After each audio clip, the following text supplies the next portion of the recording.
In this video, I'll show you how to write tests automatically with Cursor. First, open Cursor and open the project where you want to add tests. Next, open the source file or function you want to test. Now, open Cursor's AI chat and ask it to analyze the code and create tests for the main use cases, edge cases, and expected errors. After that, review the generated test file and make sure it uses the testing framework already configured in your project. Next, ask Cursor to add any missing test cases or improve the existing tests if needed. Now, save the test file and open the integrated terminal in Cursor. Run your project's test command and check the results. If a test fails, copy the error into Cursor's AI chat and ask it to explain the problem and suggest a fix.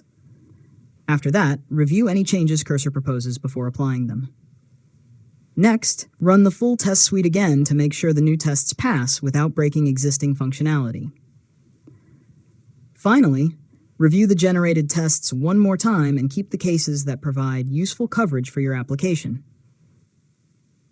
And that's it. You've successfully learned how to write tests automatically with Cursor. If you found this tutorial helpful, make sure to subscribe to Learn Mode Lab for more tutorials.